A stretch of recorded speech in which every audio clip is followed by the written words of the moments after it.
बहुत सारी महिलाएं जो आती है हमारे पास, उनके पास सबके पास एक ही प्रश्न होता है कि हम इतनी मुश्किल से यहाँ तक पहुंचे और उन्हें फिर वो मासिक धर्म वगैरह हो जाता है, तो उस अवस्था में वो लोग क्या करें कि वो दर्शन करें या ना करें? दर्शन करने का सौभाग्य तो नहीं छोड़ना चाहिए, क्योंकि मासिक धर्म एक शरीर की प्रक्रिया है जो प्रत्येक माताओं बहनों के शरीर में स्वाभाविक आती है, महीने में एक बार आती है। अब वो अचानक ऐसी स्थिति आ गई है और बार बार आना जाना हो नहीं सकता, तो हमें लगता है कि स्नान करके और भगवत प्रसादी चंदन जल आदि छिड़क करके भगवत दर्शन कर लेना चाहिए दूर से। ना कोई सेवा सामग्री देनी चाहिए और ना वहाँ स्पर्श करना चाहिए, दूर से दर्शन तो कर ही लेना चाहिए। पता नहीं जिंदगी में दोबारा आना हो कि ना आना हो।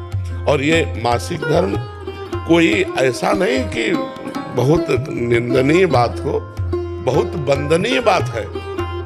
माताओं ने देवराज इंद्र की ब्रह्म हत्या को अपने ऊपर लिया है। ये अपराधी नहीं है कि मासिक धर्म निंदनीय है, ऐसे नहीं है। इसका रहस्य समझिए।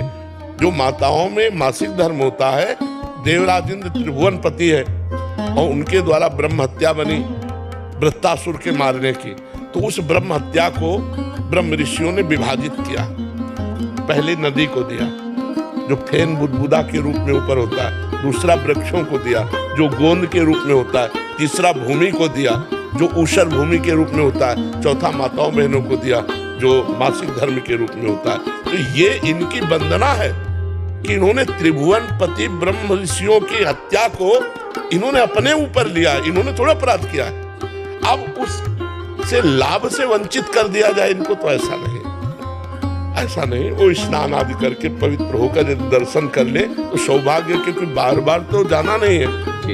बहुत मुश्किल। हाँ नहीं, हम इस बात में स्वीकृति कि आप कुछ भेंट नहीं दे सकते, आप कुछ छू नहीं सकते, लेकिन दूर से दर्शन करके अपना जीवन सौभाग्य तो संभाल सकते हैं। क्योंकि इतनी मेहनत करके किसी भी धाम में सबके पास इतनी अर्थ बाहुल्यता नहीं होती। कोई अर्थ की बहुत समस्या से जूझ करके जाता है, कोई शरीर की समस्या से जूझ के, कोई इतने कामों में फंसा हुआ है कि अब वो इस बात से केवल वंचित कर दिया जाए कि हाँ, तो इसलिए हमें लगता है कि उनको ये सौभाग्य मिलना चाहिए। बस इस संसार की भूल भुलैया में भूल